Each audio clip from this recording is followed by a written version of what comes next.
Hello, hello, hello. It is your host with the most back with another episode. It is KD Capri, the mentor and the mentee. So we gonna dive in. I hate this. Give me a second. We gonna dive right in today. I got a presentation for y'all.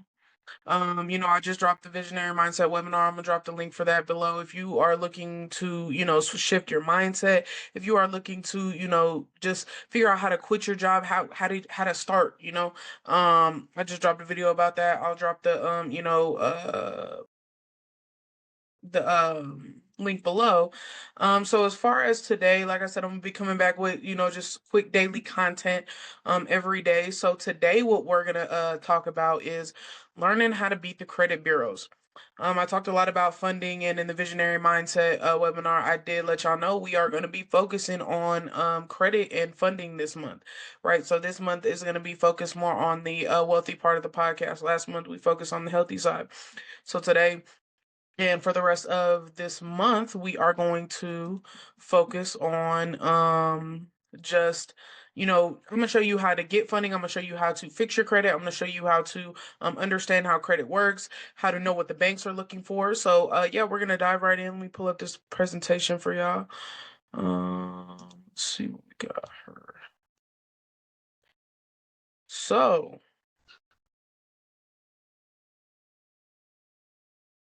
today we're going to learn how to beat the credit bureaus, and I'm going to legally show you how to fix your credit fast and legally, right? So, understanding what credit is and how it works is very important, especially for an entrepreneur, especially for someone who's looking to get funding soon, especially for someone who is just looking to grow their business or not looking to start their business with their own money, right? That's horrible. You don't really want to do that too much. Essentially just because, why not leverage OPM? Why not leverage other people's money, right? Why not leverage other people's time, right? So or other people's resources, right? Because it becomes more effective and you can scale faster. Number one, you can reach people on a bigger scale. And number three, you can essentially get a different type of sense of what entrepreneurship is. This is the real deal, right? This is not the I just own a food truck on the side, right? This is essentially I, this is just you becoming that, right? This is you becoming that full-time entrepreneur and quitting your job and taking this seriously, right? This is a big step. So learning how to beat the credit bureaus, learning how to fix your credit, learning how to shape your credit profile to where, to where you are, automatically just going to get approved, right? Or in some cases you'll get to a point where people and lenders are just literally going to throw you money, right? So, credit can be leveraged, y'all. So, what I'm going to talk a little bit about today is, yeah, it's not, can't. Okay. So what we're gonna talk about today is, the basics, right? If you're looking for a little bit more in-depth guide or a little bit more in-depth analysis of what credit is, go ahead and watch the Visionary Mindset webinar. I broke a lot of that down. But today we are gonna focus on, how to beat the credit bureaus. We're gonna start diving deep into the need to knows, right? Because everybody needs to know this. I don't care if you're a business owner or you're not a business owner. You need to understand your rights as a consumer, right? This is how you get out of debt. This is how you understand what the banks are telling you or what the debt collectors are telling you, so that you just don't say, oh, I just have to pay this. Because when you start to shift your mindset, right, and you start to understand consumer law, right, you can essentially say, okay, I have the right to, not pay this, or I have the right to exercise my right to fight this back or get this validated or get this changed or get this type of information removed off my credit report because it's affecting the way I move or the way I live my life, right? Because credit can be leveraged. Credit can be a liability or an asset, right? And just to be clear, right? Credit is what you make it, right? So credit can be leveraged, credit can be sold, credit can be bought, but and obviously credit can be borrowed, but it's how you use it, right? So if you don't know what credit is, or you don't have a great understanding of it, because here's the big thing, right? We always look at credit as we don't know what it means, or we don't know how it works. So when we get in certain situations to where something might be charged or repossessed, charged off or repossessed, right? Or we get in credit card debt, we don't know how credit works, or we don't know our rights as consumers, so we just automatically are in the narrative that we have to pay these loans back. But here's the thing: if you didn't pay your loan, if you did pay your loan and everybody was debt free, the economy would crash as we know it. Why? Because credit makes the world go round. So what is credit though? Because when you understand what credit is, you can know how to utilize it and how to create it into a asset instead of a liability, right? So credit can be leveraged. So credit is the ability to obtain goods or services before payment, based on the trust that that payment will be made in the future. What is that trust? That trust is most likely your credit score, right? Now, what is that payment? Most times what people think the payment is you making paying them the money, right? Most times the payment is your signature, right? We're seeing a lot of big sparks of everybody talking about what your social security number means, how these, security interests and, promissory notes are working. We're starting to see a lot more about that today. But I'll probably drop an episode tomorrow, teaching you guys about, how, what the process is, right? What happens when you actually sign a contract? What happens when you actually go into debt, right? So I'll probably do another video pertaining to that. So moving on. So when we talk about credit and you obtain these goods or services, right? So consumers, that's us, they get credit in the forms of credit cards or loans, right? With the promise to pay back that set amount plus interest. Interest is that cost associated for borrowing money. This is how banks make money on the back end. If anybody knows anything about back end money, the back end is the best way to get your money. Now they can, essentially have you sign a contract, and like I mentioned earlier, they are not, the lenders essentially, right? Because when you sign off and you give them your promissory note, they essentially log these into the Federal Reserve Bank as tickets, right? So then they are basically taking your signature and saying, this is the promise that this payment will be made, the promissory note, and the Federal Reserve Bank essentially gives them the money and they give it to you. So banks are not really lenders, right? And you can look this up yourself. So that interest is how they make money on the back end, because they're not really giving you the money. Your security interest, or your promissory note, is the reason why they can go and ask for that money, right? That's why you hear things like banks or money is created out of thin air, especially credit, right? Because these are entries, and these are book entries that they send to the Federal Reserve, and the Federal Reserve then sends them the money in return that they loan to you. And then not only do they get interest off of you from the back end, right?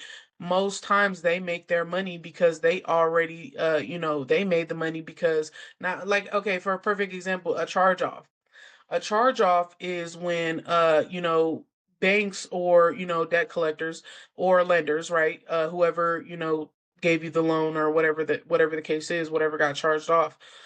So when you see a charge off on your report, essentially what they do is they report it to, the taxes. What do you say?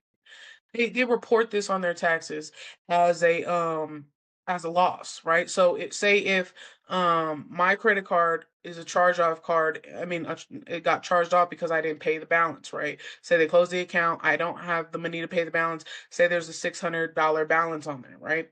So say that balance gets charged off. What these credit companies or these credit reporting agencies do is, excuse me, what these debt collectors do, or the lenders do, is what they're going to do is they're going to write this off as a loss on their taxes. So they can essentially say you didn't pay.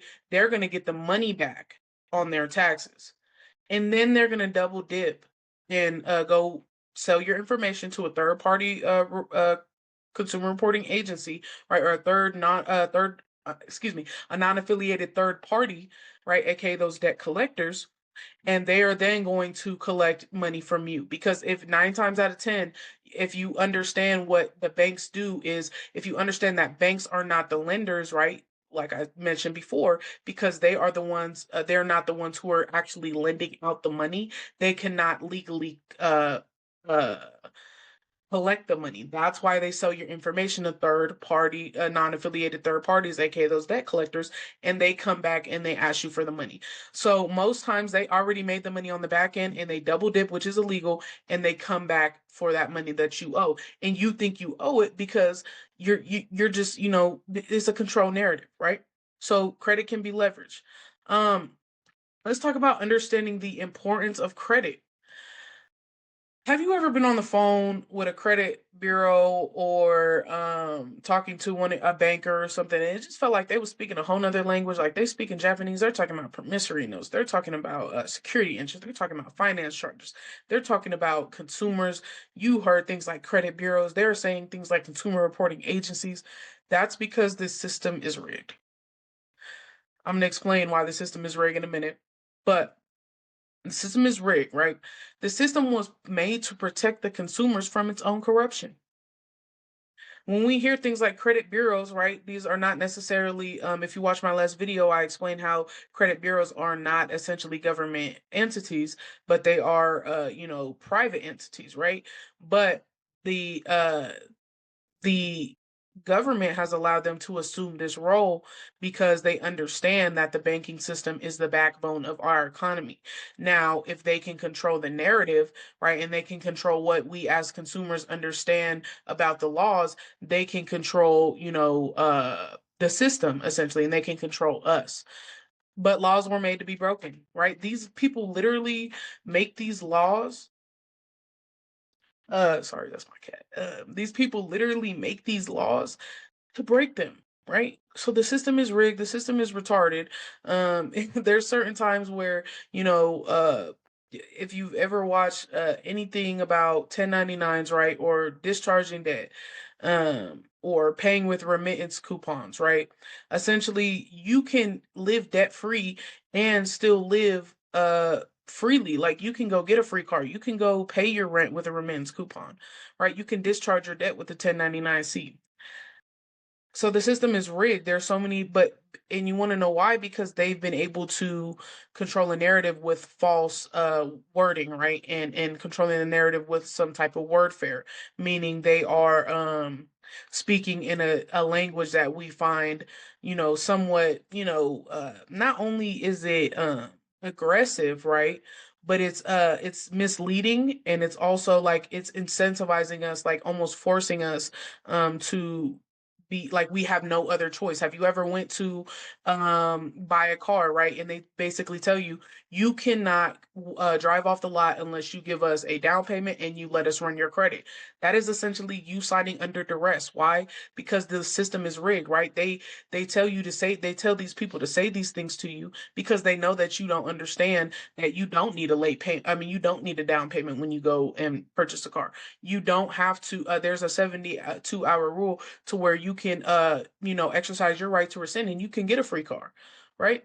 But that's something we're going to talk about later, right? But these laws were made to be broken, and credit, if we use it the right way, it can be a tool, not a liability, right? Treat credit as an asset, meaning, assets are, things that have money coming in. Liabilities are things that are making money go out, essentially.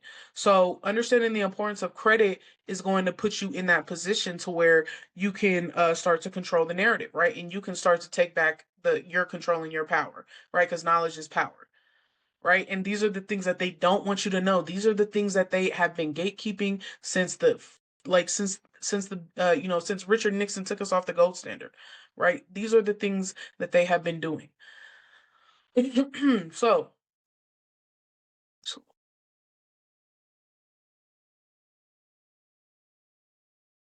So let's talk about what's the secret to beating these credit bureaus legally, because there is a legal way and there is an illegal way.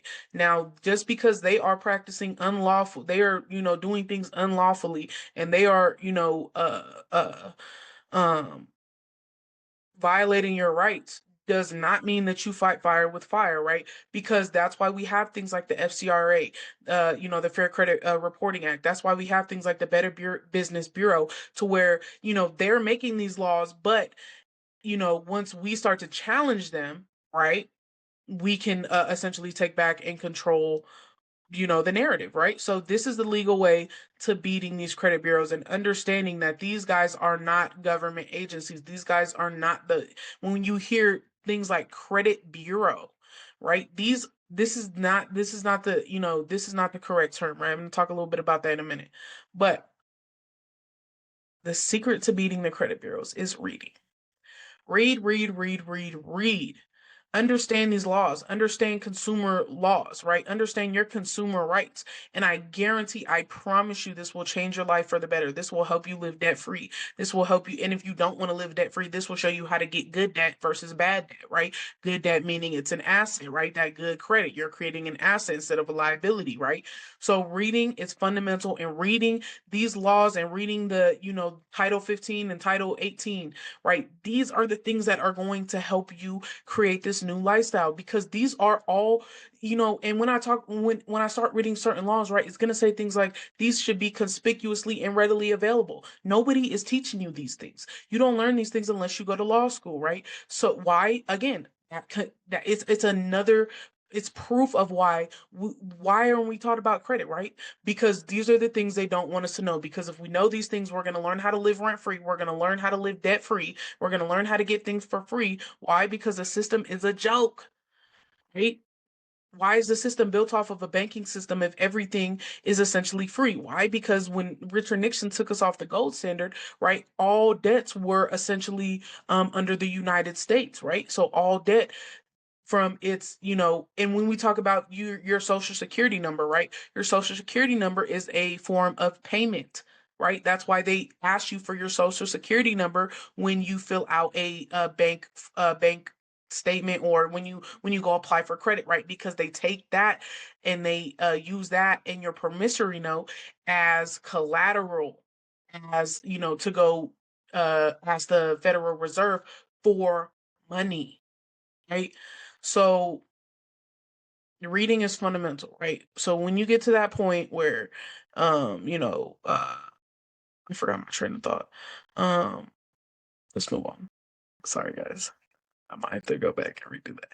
But yeah. So let's talk about what the roles and the rights are of the credit reporting agencies. Like I talked about before, there's a thing that we call wordfare in the world of credit, meaning they control the narrative, right? They make these laws hard to read, and they don't teach us how to read these things, so we don't know how to interpret them. We don't know how to break them down. We don't know what these terms mean, to where we can put things together. Why?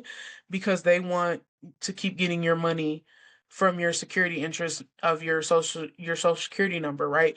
So like I said, that social security number is that security interest, right? So once we understand that we are the actual lenders, right, we can start to control the narrative and control the public's narrative, right? Because we are the ones who have the power. Why?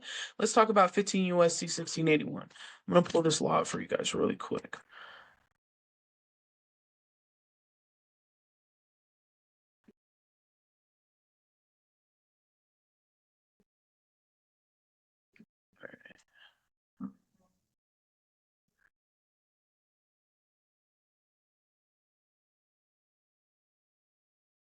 Okay, so let's talk about.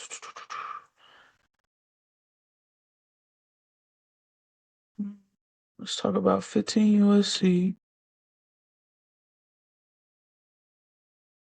Which one were we talking about first? Yeah. Okay, 15 USC 1681. 1680. Okay.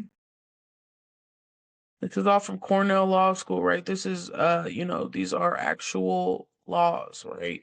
This is straight from the law books. Congressional findings at a statement of purpose. So let's scroll down to, I think it's B. Okay. It is the purpose of this subchapter to require. So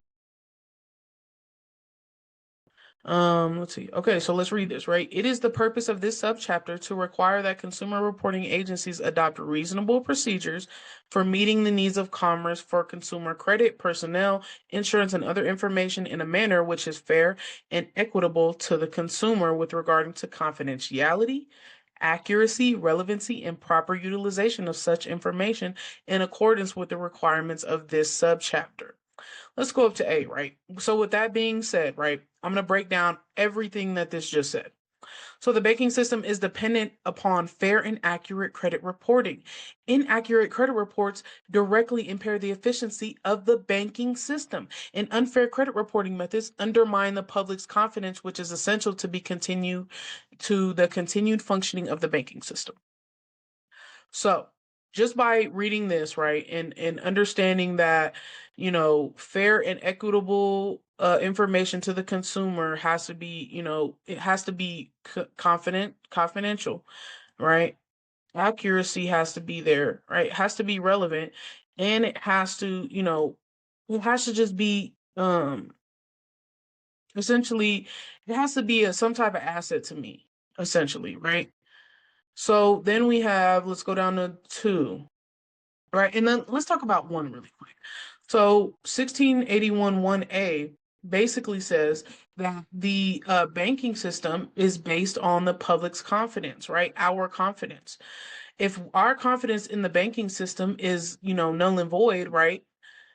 Then essentially, the banking system is not going to, run correctly. And when the banking system doesn't run correctly, the US economy doesn't run correctly, right? Um, so when we talk about, when we talk about how it undermines the public's confidence, right? It just shows you how much we have the power, right? So if if the banking system is the backbone of the economy, if the banking system is the backbone of the economy, and the banking system is only backed and only able to run functionally, right? It has to have the public's confidence, right? So, meaning we have the power. So, if everything is based on the banking system and the banking system is based on the public's confidence, doesn't the public have the power, right? So, let's move on. An elaborate mechanism has been developed for investigating and evaluating credit worthiness, credit standing, credit capacity, character, and general reputation of consumers. Consumer reporting agencies have assumed a vital role in assembling and evaluating consumer and other information on consumers. Have assumed a vital role, people. They have assumed this role. Nobody told them. The government didn't give them merit to essentially they assume this role, right? So credit reporting agencies assume the role to, become vital, right? This is something that we need, right? But why do we need it? Because they're practicing unlawfully, right? Because there has to be some type of, checks and balances, right? So they assume this role. They were not given this role. They were not required to have this role. They were not, um, you know, they just assumed it, right? So again proves that they are not government agencies. You see how uh the legal term for credit reporting agencies or credit bureaus is consumer reporting agencies. Why? Because let's talk about what a consumer is. A consumer means an individual. Okay. So when consumer reporting agencies, meaning individual reporting agencies, they essentially they have to follow these certain rules, right? So let's move down to four, right? There is a need to ensure that consumer reporting agencies exercise their grave responsibilities with fairness, impartiality, and respect to the consumer's right to privacy, right? So that brings me to something else, right? So let's go back. Oh shit, I was not even sharing with y'all. Okay. Let's run this down real quick, right? I think you guys kind of heard it, but it is the purpose of this subchapter, right, to require that consumer reporting agencies adopt reasonable procedures for meeting the needs of commerce for consumer credit, personnel, insurance, and other information in a manner which is fair and equitable to the consumer, with regarding to the confidentiality, accuracy, relevancy, and proper utilization of information in accordance with the requirements of this subchapter. So again, this is Cornell Law School, right? These are, congressional, findings, right? These are, real laws. This is straight out of a law book, right? So, I'm gonna read it again just so you guys can like just get a sense of what it looks like, right? So the banking system is dependent upon fair and accurate credit reporting. Inaccurate credit reports directly impair the efficiency of the banking system, and unfair credit reporting methods undermine the public's confidence, which is essential to the continued functioning of the banking system.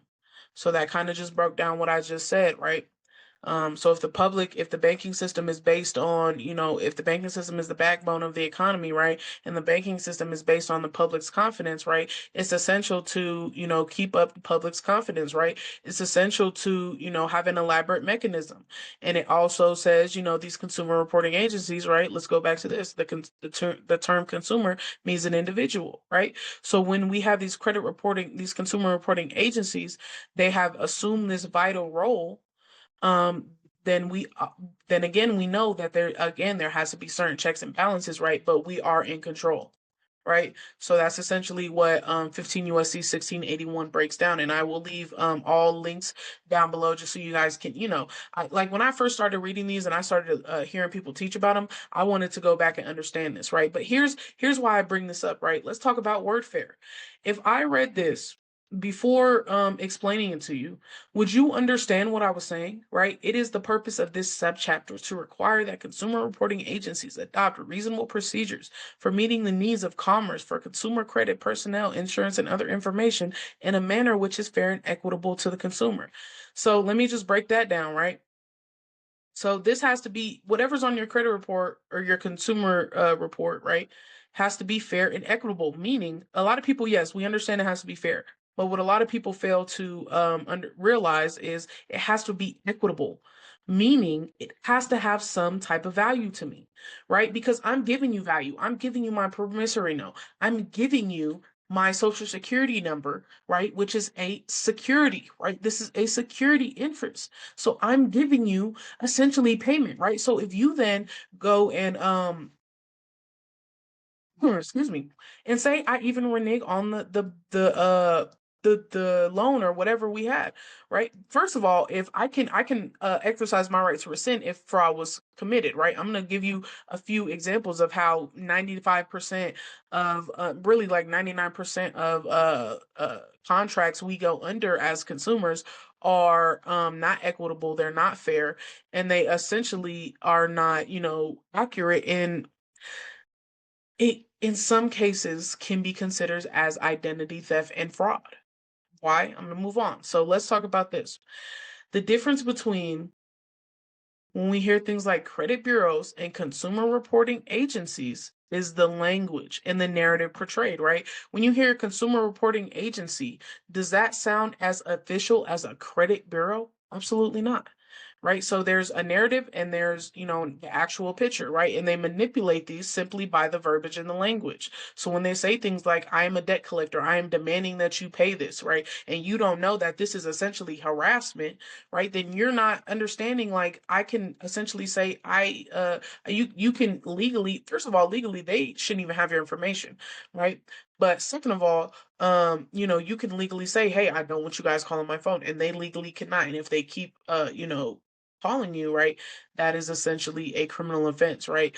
Um, one thing I like to say is a doctor cannot explain a medical surgery or procedure without using certain rhetoric. So he's going to say things like, I don't even know how to, speak like a doctor. But he's, when you're talking to your doctor and you have to say, hey, put things in layman's terms, right?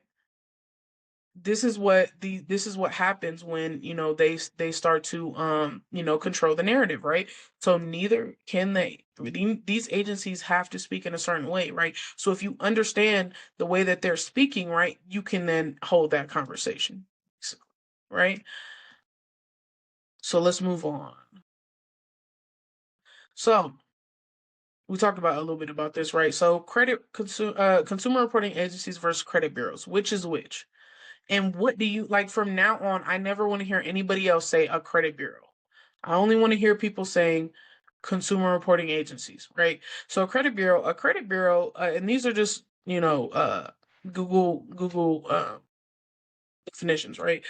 Credit bureau collects and researches individual credit information and sells it to creditors for a fee, so they can make decisions about granting loans.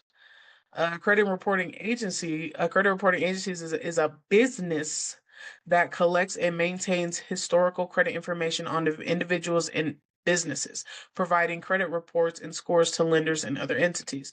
So essentially, this is what, okay, this is wrong. So it's supposed to be consumer reporting agencies, right?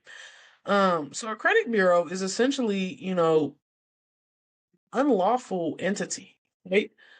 They are not allowed to sell your information, which they do every single day. Every time a debt collector gets your information, it was sold to them by a consumer reporting agency, credit bureau. All right. Let me go back and share my screen with y'all real quick. Bam. So,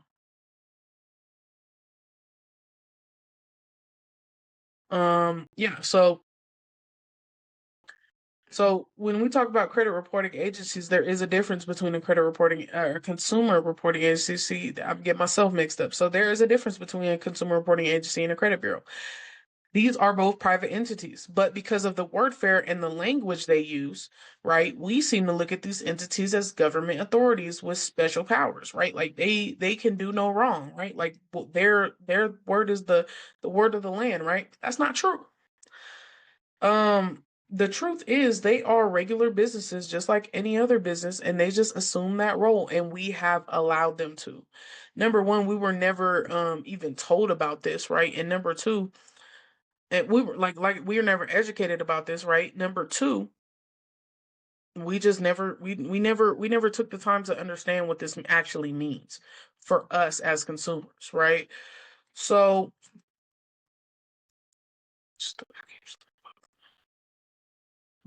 okay, let's move on. So let's talk about a consumer report versus a credit report. I think this is another biggie. It's another thing I want to emphasize on. So the term consumer means an individual. We are we are consumers, right? Words are powerful. When we speak certain things into existence, it is harder for them to take advantage of us. When we know that we are the consumers and that we hold the power, right? These people cannot talk to us in certain type of ways, right? So when we read these laws and become familiar with the way that debt works in America, we can crack the code that few have the patience, the diligence, and the resilience to do, because it's harder to change and it's easier to stay in this rat race. It's easier to stay in your 9 to 5. It's easier to pay down your credit cards than to call up Experian and say, hey, I demand this to be removed because you don't know how to use the verbiage, right? It's easier to do that.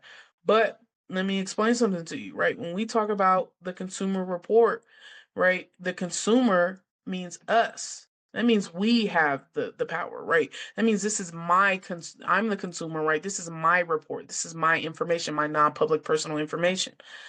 Now, if we hear things like a credit report, right, that essentially it automatically disassociates us with the report, right? So again, words are powerful, right? These are things like these are the, excuse my language, these are the mind fucks that they are using in our everyday lives, and growing in starting us out with not even knowing about credit, and then when we get older it's one of the biggest things in our life. Why? Because they want to control this negative narrative, and they want to keep you broke, and they want to keep getting rich off of your incompetence. So let's move on, right?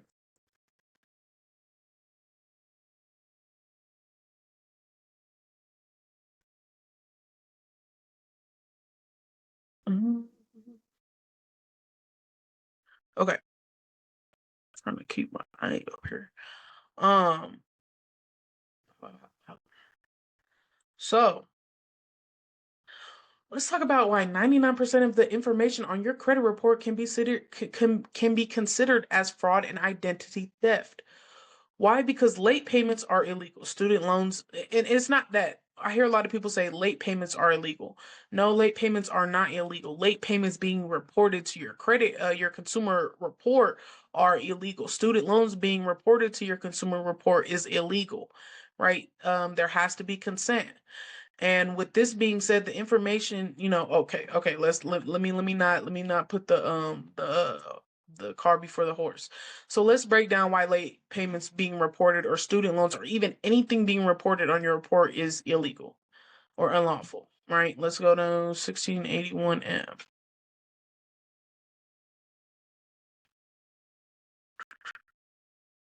1681M.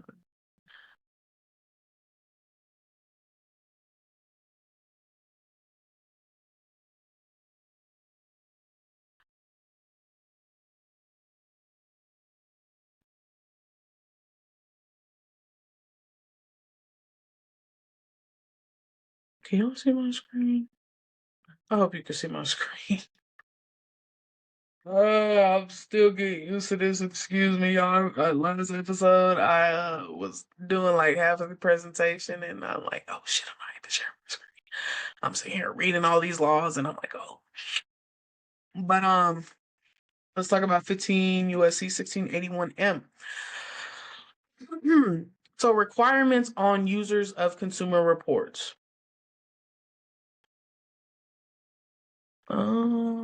Okay. So if any person, and let's break it down.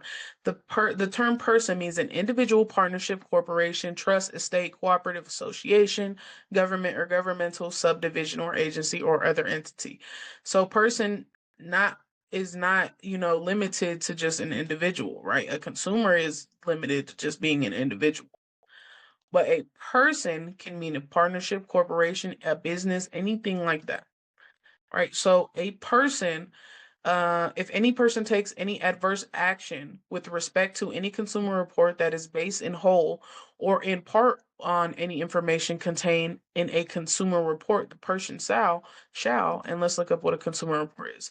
The term consumer report means any written, oral, or other communication of any information by a consumer reporting agency bearing on a consumer's credit worthiness, credit standing, credit capacity, character, general reputation, personal characteristics, or mode of living, which is used as or as expected to be used or collected in whole or in part for the purpose of serving as a factor in establishing the consumer's eligibility for a credit or insurance to be used primarily for personal, family, or household purposes, B, employment purposes, or C, any other purpose authorized under section 1681B of this title. So your consumer reporting agency essentially means, this is all your information, right? This is, everything that you see in your consumer reporting agency, on your consumer report is your non-public personal information, essentially. So, so if any person takes adverse action with respect to any consumer that is based in whole or in part any information contained in a consumer report, the person shall, one, provide oral, written, or electronic notice of the adverse action to the consumer, provide the consumer written or electronic disclosure, or three, they must provide consumer orally, in writing, or electronically. Number four, they must provide to a consumer an oral, written, or electronic notice of the consumer's right. So basically what this says is for them to report anything on your report, right, they have to provide oral, written, or electronic notice of the adverse action. So say I go and apply for a credit card, right, and they want to pull my credit, and I give them permission to pull my consumer report. This consumer report and then pulling it and then, reporting it, they have to give me electronic notice that such information is going to be reported. They have to give me written or electronic disclosure, right? And they have to provide oral or written or electronically. They have to, they have to provide. Okay, let's see what they got to provide, right? So they have to provide the name, address, and telephone number of the consumer reporting agency, right, that furnished the report to the person, right? And so you have right to this information. So if somebody reports something on your report, you have the right to know who reports it, right? It also says they have to provide you with a statement that the consumer reporting agency did not make the decision to take adverse action and is unable to provide the consumer the specific reason why the adverse action was taken. And they must provide the consumer an oral, written, or electronic notice of the consumer's right. So, what are your rights, right? Let's break that down a little bit, right? So, essentially, they have to have your permission, right? So that essentially shows why that's one law that we can utilize to show why the things on our report are illegal, right? Because I was never given consent, or you never asked me if these things could be reported. You never gave me any disclosure that these things could be reported, right? So the next thing, let's talk about consent. Consent is a big. Let's look up 15. Oh, perfect right here. So 15 USC 6801, the protection of non-public personal information. So it is the policy of Congress that each financial institution has an affirmative and continuing obligation to respect the privacy of its customers and to protect the security and confidentiality of the customer's non-public personal information. Now let's look up what your non-public personal information is. Your non-public personal information means personally identifiable financial information, right? Any financial information is your non-public personal information, provided by a consumer to a financial institution, right? So we're starting to break these things down. We're starting to understand, right? So resulting from any transaction. So those late payments, that's a transaction. Those should not be reported. That's your non-public personal information. Um, so publicly available information, and some may argue that this is public information, but this clearly states that this is non-public personal information. But there is an argument to where we can understand this can be considered public information. But in this situation, it would not be considered non-public personal information, especially if we're talking about consent, right? So it shall include any list, description, or other grouping of consumers that is derived using a non-public personal information. Da, da, da, da.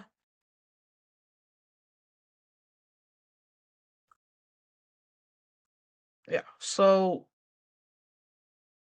this basically states your non-public personal information is any financial information provided by a consumer to a financial institution. So that's your credit score.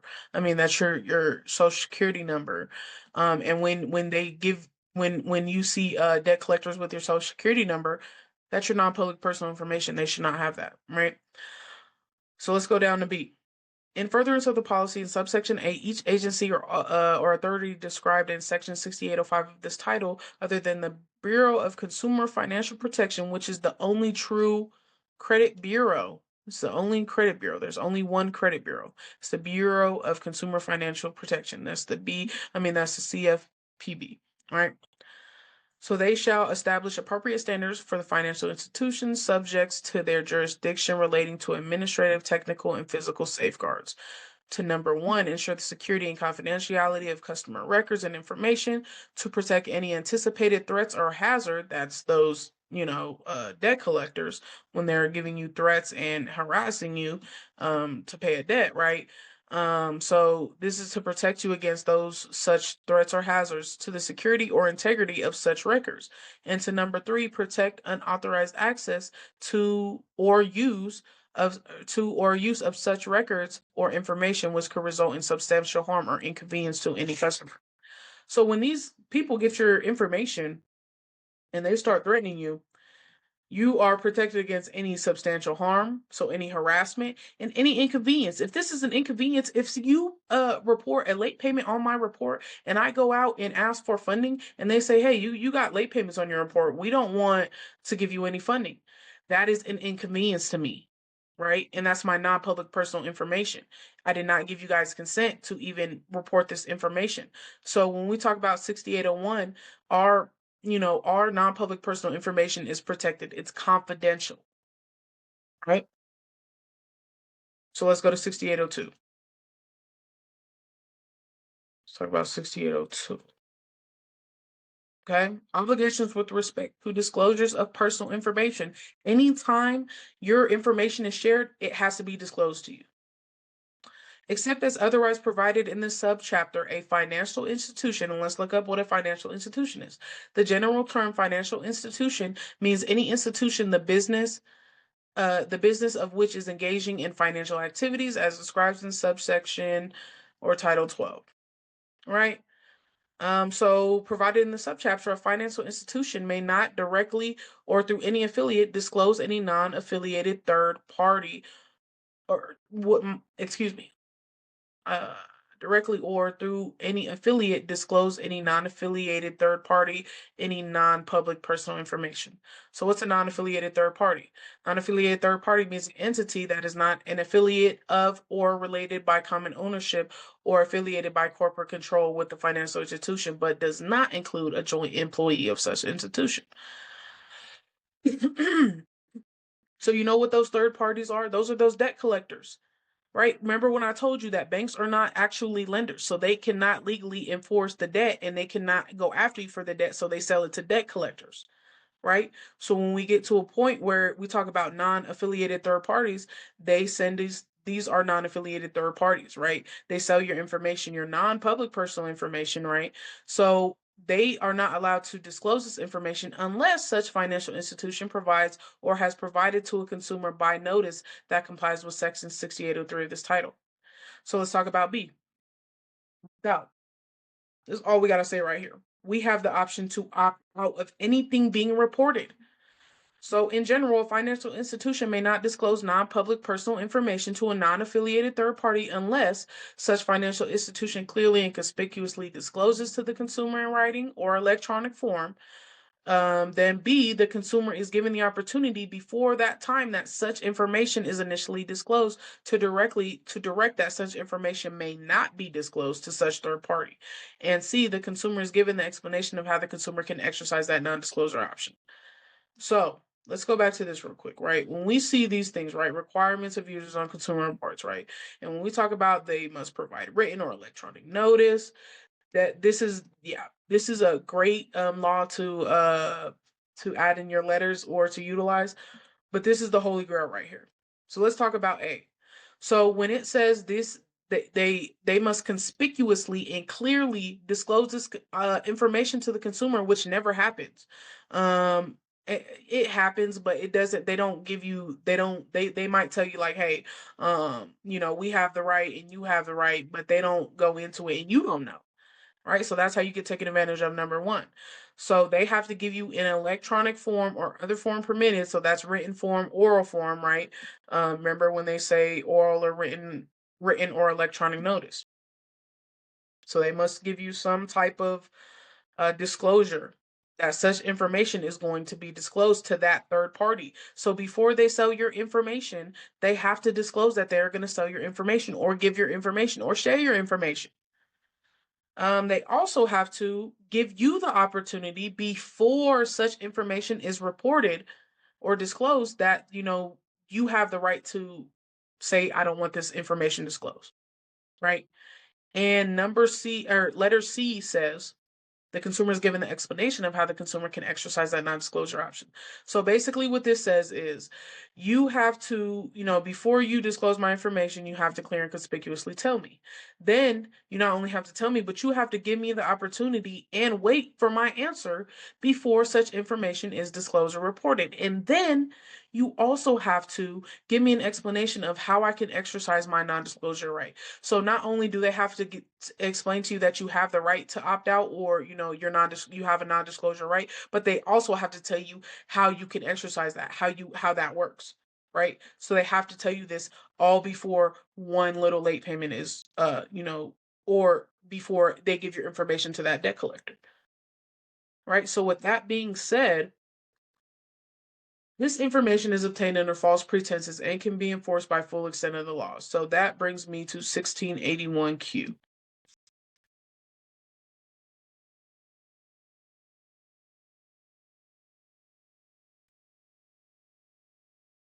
So 1681Q says, and this is talking about obtaining information under false pretenses. So we know that if this isn't like, if I didn't give you not if you didn't, you know, let me know what my rights were, right? That's you're obtaining information on false pretenses, right?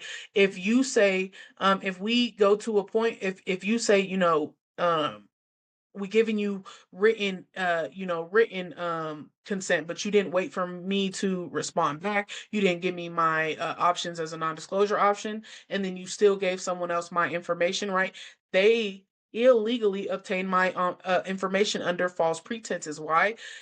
Because I didn't disclose, I didn't give you the permission to disclose that information, right? So any person who knowingly or willfully obtains information on a consumer from a consumer reporting agency under false pretenses shall be fined under Title 18 in prison for not more than 2 years or both. So they can not only be fined under Title 18, but they can be in prison for no more than 2 years or both. So this is a serious offense, y'all. This is serious. So this means that these were laws put in place to protect the consumer. So when these people get your information, right, you have to attack with these laws because these are federal laws. These are laws that are governed by the federal government, right? Not by the CFPB. Not by the Equifaxes or the trans unions, right? This is all directed through the CFPB, right? So let's talk about how to take back the power. So get familiar with these laws, right? I'm going to be dropping daily content. I'm going to try to break down at least a couple laws a day, showing you how to fight back, how to write letters, right? So get familiar, read, because once like when you hear the vibe or the energy in my voice, it is me. It simply understanding what's going on, understanding that there's so many different things that people don't know, and there's so many things I don't know as well. But when you get familiar with these laws, you can take back the power, right? So understand that we control the narrative, right? We control the banking systems. Why? Because the banking system is built off of the public's confidence. If the public has no confidence in the bank, then there is essentially no bank because we control the economy, not the government. Why? Because the government and everything that everything in America is based off of what? Tax dollars and based off of income, which is all things generated from the public, right? And where does most of the money come from? The banking system. But where does most of the money go to? The public. So if the public doesn't want the bank's money, then essentially everything starts to crumble, right? So we have to read these laws and be fully prepared to hold people accountable. Stop being afraid of these credit bureaus because they're not bureaus. They're not federal government agencies. These are private entities that assumed a role and we let them, and now they are getting rich off of our incompetence and our, the power of the unknown, right? So stop being afraid, right? Now that you have this information, and this is not legal advice. This is strictly for educational purposes only. This is to empower you and let you know that you have the power, right? So now that you have this information, it's going to be, easier for you to hold these companies accountable and regain that power and control over your finances in your life, right? Once you get your credit right, you can go straight to using other people's money and utilizing other people's money to go start your business, right? If you want to understand how to do that, watch my visionary mindset webinar, right? Because that's going to show you how to, this breaks all this down in full, right? How to then do this and then go use that to start your business, right? How to create, income with debt, right? So if you want to learn how to do that, watch the visionary mindset webinar, right? But you have to take back the power, right? The power is ours. The power vests in us, right? In the people we trust, right? So we have the power, not the government, not TransUnion and the credit reporting agencies, not the person who reported that repossession on your credit report. You have the power, right? Because guess what? This is your information. It's your non-public personal information according to 15 USC 1681M, according to 15 USC 1688, 6801 and 6802. and 15 USC 1681M or 1681Q. There's so many different laws that we can go through to where, that to where we understand that the credit bureaus or the consumer reporting agencies are essentially taking huge advantage of our confidence in them, right? So let's talk about fixing your credit. I'm gonna give you just gonna give you the quick rundown, just the basics of it, right? So this is how you're gonna fix your credit fast. Now your credit I've seen, I've had things removed overnight. I've had things take up to 6 months to be removed. It's all about your approach, and it's all about, your consistency, right? Because sometimes you're going to send letters, sometimes they're not going to get there. That's why I'm going to give you some sauce, right? So late payments, if you have any late payments, always call and send them before sending letters. So call TransUnions, call Equifax. I'll leave a free template to where you can send, or to where you can call Experian and call Equifax, to where you can essentially tell them, hey, this was under false pretenses. I believe this was fraud. Now, you're going to have to be consistent, and, there's, sometimes you're going to have to talk to 4 or 5 reps just to get the answer you want, but it's all about consistency, right? Because again, they have went so long with being able to, take advantage of us. It's going to take a long time to break them down, right? But if, as long as we're consistent, right, these are laws put in place for us, right? So all we have to do is make sure that they're governed, right? So late payments, always call and then send letters, right? So if you don't get immediate results with calling them, which most of the time you can get those removed in 24 to 48 hours, right? If not, then send the letters, right? Charge offs are illegal. I talked a little bit why charge offs are illegal, about double dipping, right? Send those letters, right? Because that's illegal for them to charge off your debt, get a tax write off, and charge it to their account as a loss, and then still go and sell your information. Number one is the first offense, and then number two is they are double dipping and asking you for a debt that was already paid. So remove all these items using, that's the bankruptcies, the charge-offs, the late payments, anything derogatory on your credit report. You can remove these with consumer law. I would not recommend using factual disputing, because all that does is it confirms that the information was right. Now sometimes it works. Say if the information was wrong, of course you can get it removed, but that doesn't necessarily, number one, keep it from never coming back on your credit report, but it doesn't hold people accountable. It just says, hey, this was spelled wrong, take this off, and then they put it back on and spell it right, essentially. Use AI. Because like if you're sending out 100 letters, you don't want to be up that, like, that's gonna take so long, right? I've used both. I've crafted my own letters and I've used AI. So here's a couple sites. You can use Metro too if you are looking for somebody to do this for you. Again, I'll leave the links in below. You have Solo Suit, sending your own letters by crafting with AI. You can do this all for free, except for the postage. All you have to do is understand the laws and where they were violated. So if I know someone violated my right to my non-disclosure option, right, then I know I can use 15 USC 1681M, or I know I can tell ChatGPT use this law and craft me a debt validation letter or something like that, right? Always send certified mail with the return seat, right? Because you want to know when it gets there.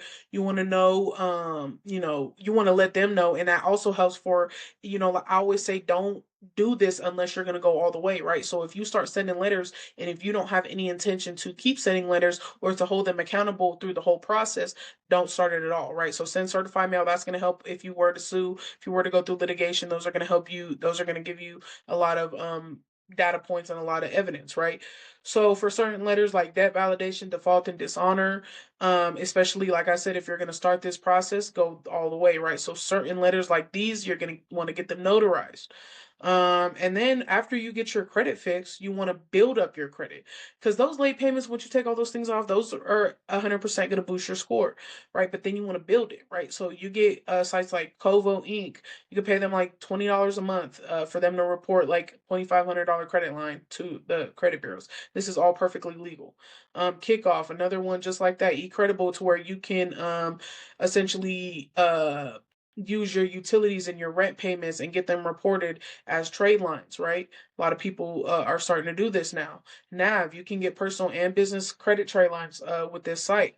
So these sites are all going to help you build up your credit, right? So next, probably tomorrow, I'm going to talk about after you get your credit right, then what do you do, right? So that's going to be tomorrow's episode.